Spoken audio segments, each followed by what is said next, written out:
notre sujet d'étude, c'est apprendre l'attention à la maternelle.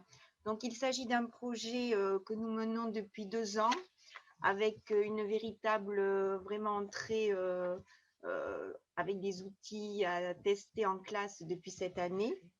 Donc, nous sommes pendant la première année auto-formés par rapport au programme Atoll de Monsieur Lachaud. Donc, il s'agit d'un travail sur les sens autour de la motricité plus globale du corps. Donc, voilà. Donc, cette année, on ajuste nos pratiques et on met en œuvre ce que nous avons pris en compte l'année dernière. C'est bon? Ok, c'est à moi là? Oui. Donc, voilà,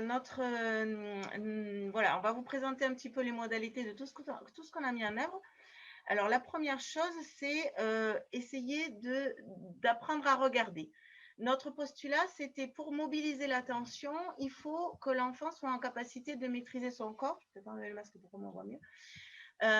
Donc, on va le décliner avec plusieurs... Enfin, maîtriser son corps, ça représente différentes choses qu'on va vous présenter. Donc, la première chose, c'était parmi les 5 sens, c'était apprendre à regarder.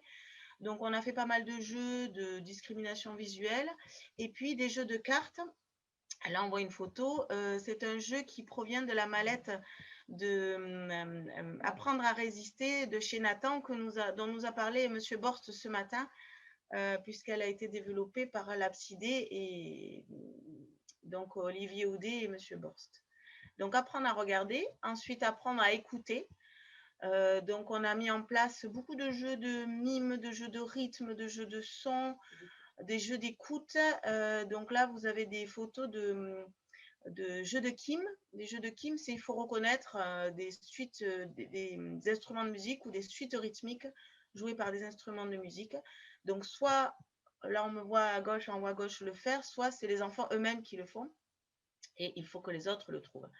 Donc, il y a un tas de jeux, de toute façon, sur l'écoute à la maternelle. On en trouve également dans tout ce qui est la didactique de la musique. Ensuite, apprendre à maîtriser son corps, c'est aussi maîtriser ses gestes. Donc, voilà des images des enfants dans la salle de jeu pour des jeux pour développer l'inhibition motrice. On trouve des jeux dans la mallette donc, de l'inhibition de chez Nathan, mais aussi dans un manuel qui s'appelle Apprendre à découvrir son cerveau, qui a été publié par les éditions Canopée. Et on trouve ce type de jeu, mais voilà, des types, toutes les courses arrêtées, 1, 2, 3 soleil, Jacques a dit, chameau, chamois, etc. Voilà. Hop. Ensuite, maîtriser son corps, c'est aussi prendre en compte l'autre. Se rendre compte de l'autre, c'est à la fois, on le travaille dans des jeux de mime, des jeux de relaxation dans la salle de jeu. On voit des enfants là en train de faire des jeux théâtraux, des jeux de mime où ils mimer les émotions. On les voit mimer la colère ou la peur, mais aussi apprendre à raconter des histoires parce que, en fait, comprendre une histoire, c'est aussi comprendre les personnages d'une histoire et comprendre l'état d'esprit des personnages. C'est ce qu'on appelle la théorie de l'esprit. Et les enfants ont besoin d'être accompagnés pour comprendre les personnages d'une histoire. Et lorsqu'ils le comprennent, ils comprennent aussi l'autre. Et ils comprennent ce que l'autre pense. Ce que M. Borst en parlait ce matin, les compétences psychosociales, c'est l'empathie. Apprendre à se mettre à la place de l'autre. Et c'est quelque chose qui est relativement complexe, mais qu'on peut travailler déjà à la maternelle. Avec Naramus, qui est une méthode de compréhension des histoires. Donc, travailler sur les émotions, bien sûr, comprendre ces émotions, il faut d'abord les identifier, arriver à les exprimer, les réguler. Donc, il y a différentes modalités qu'on peut utiliser, le dessin, du modelage, du mime, des boîtes où les enfants écrivent dedans, soit en dictée à l'adulte, soit directement pour des grandes sections qui commencent à écrire un petit peu maintenant. Voilà, donc après, c'est toujours à moi, oui. Découvrir son cerveau, ça a été aussi une manière, une matière ça a fait l'objet de séquences entières dans nos classes pour qu'est-ce que c'est le cerveau, comment ça fonctionne, qu'est-ce qu'il y a à l'intérieur. Donc là, vous avez des photos d'enfants qui ont dessiné le cerveau d'un enfant dans sa bulle. Et là, le dessin où on voit les traits, en fait, c'est les connexions des neurones dans le cerveau. Et Nathan. voilà. Mon cerveau, il me sert à réfléchir. Vous entendez la Il vidéo. te sert à réfléchir. Juliette. À apprendre. À apprendre. À apprendre quoi? Vous vous rappelez de Julie? Oui. De Julie et ses chats? Apprendre à compter. Ah, par exemple, apprendre à compter. Manon. À lire. À imaginer à compter. Alors, imaginer à compter ou imaginer? On peut imaginer plein de choses. Dans le cerveau, en fait, le cerveau, c'est apprendre à se concentrer pour travailler. Oui. Romane. À tout faire. À tout faire. Ben, Donc voilà, en travaillant le cerveau et en faisant expliciter les enfants, on arrive quand même à ce qu'ils aient une relativement bonne connaissance de leur propre fonctionnement cognitif. Donc, c'est aussi travailler les procédures d'apprentissage. C'est à toi de parler. Non, c'est sur moi. Bon, sur moi. Pour qu'ils puissent comprendre comment ça marche. Donc, partant du travail des neuroscientifiques sur les 3 systèmes de pensée, donc on était parti plutôt des travaux d'Olivier Audet, mais c'est les mêmes que celui de Monsieur Borst. Et donc on a fait ça avec des petites icônes, on a redessiné des personnages. Donc Monsieur A, c'est Monsieur Automatisme, c'est les heuristiques. Monsieur R, c'est celui qui raisonne, et Monsieur Stop, c'est le capitaine inhibition qui inhibe, voilà.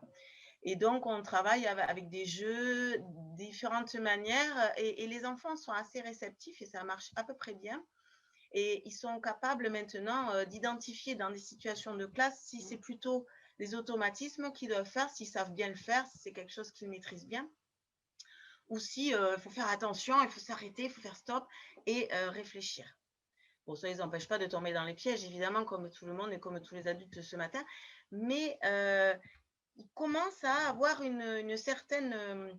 de découvrir comment ils apprennent et comment ça fonctionne. Même si on ne va pas très très loin, parce qu'ils ont entre 3 et 5 ans, mais ils commencent à se rendre compte de ça. Voilà, dès la maternelle. Donc là, c'est un peu notre étape maintenant, c'est de travailler la poutre attentionnelle. On n'en est pas encore tout à fait arrivé là, mais pour le travailler, il faut qu'on comprenne déjà ce que c'est qu'une poutre et ce que c'est l'équilibre. Et donc, on a travaillé dans la salle de jeu tout un tas d'activités sur l'équilibre avec différentes sortes de poutres, ce qui nous permettra ensuite d'introduire là où il faut faire un peu attention, beaucoup attention et très très attention. Voilà, donc ça, là, il faut connaître un petit peu le programme Atoll qui explique très très bien tout ça. Voilà. Donc là, on va faire référence à l'aménagement de la classe.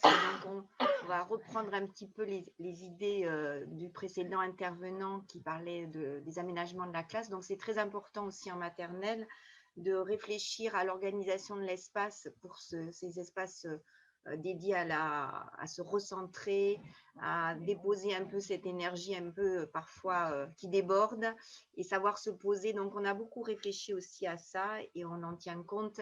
Et le moment dédié à ces temps calmes, à ces rituels de relaxation, voilà, c'est un travail qu'on expérimente cette année en équipe. Voilà, donc on les voit là, tous les rituels de relaxation. Hop.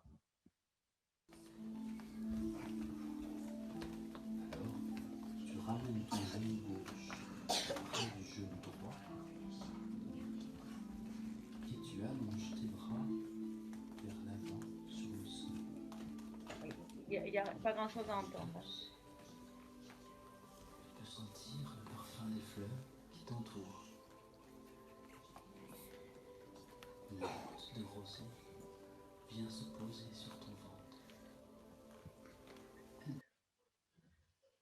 Je suis plus connu, écoutons la nuit. Des chants pour aussi se recentrer. Voilà.